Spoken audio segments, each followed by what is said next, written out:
just a bit about my transformative journey.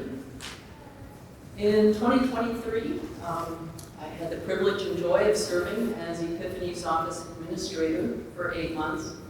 That's when I got to know a lot of you, and I was not a member, but had been bringing my mother to church when she was no longer able to drive herself after the pandemic.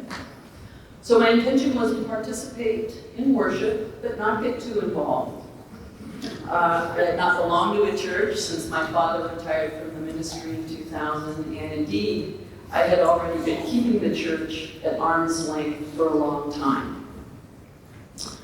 As a professional musician, I played in various churches throughout Southwest Ohio for many years, and that was enough church for me.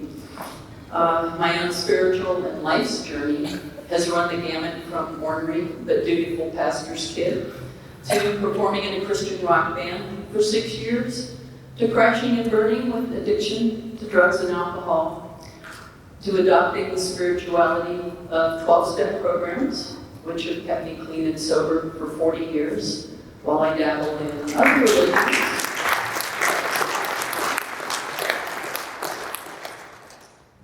Thank you. And yes, during that time, I dabbled in other religions, and no religion at times too. But however, during that entire time, I've never not considered myself a Lutheran to my great joy. I never lost my love for the hymns of our church, for liturgical worship, and the spiritual mysticism that descends in quiet moments of pain, desperation, and joy. Even in my darkest and loneliest moments, I knew that whatever God is, God was there somewhere, and I always felt a connection to something bigger than myself. In 1983, I spoke out loud to my best friend and to myself words that had been rattling around in my head for a very long time. I think I might be gay. The world as we know it didn't come to an end. So after a test run with my sister, I spoke the word out loud to my parents, and I was very blessed. My parents went from somewhat dismayed to fully accepting, and they were supportive, and even back then, my workplaces over the years didn't care. My friends and colleagues didn't care, and many went out of their way to be supportive and accepting. I had it easier than many others. I also wasn't oblivious. I know there were people who might have been, or still are, uncomfortable with, or condemning of me. They just keep it to themselves, and that's okay. I'm not in charge of anyone's journey but my own. And while I could still be myself in most areas of my life, I sadly couldn't be myself in most churches. The message I heard covertly was, don't ask, don't tell. And sometimes overtly was, gay people are broken, evil, and not going to heaven.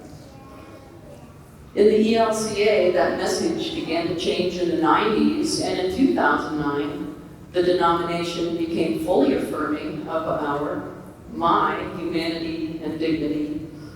My mom had already been a member of Epiphany for many years, and this church and all of you were and are her entire heart and soul.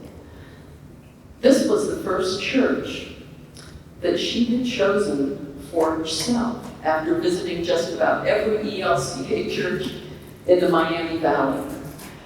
Epiphany wasn't her family's church, her university's church, or her husband's church. It was her very own.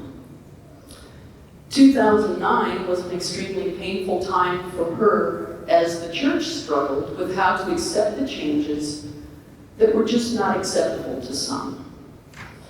Mom took the struggle personally and was very vocal in saying, hey, for me, this isn't about theological differences. This is about my daughter who is a worthy child of God. So what does all this have to do with this moment? With giving, with generosity, with today's theme of transforming lives? My new journey here at Epiphany is part of a much longer, larger, transformative journey of a return to my roots, a return to joy, a return to comfortable and comforting fellowship.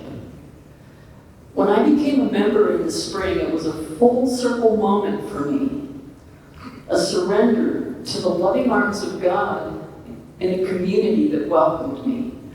This return was enabled by you. You are the church. You are Epiphany. You are here because you're welcoming, loving, and caring. And I wanted to be a part of this because those are my values too. And I believe those values are genuinely expressed here because I feel it every time I walk in the door. And now, like my mom at age 65, I found a church that's finding mine.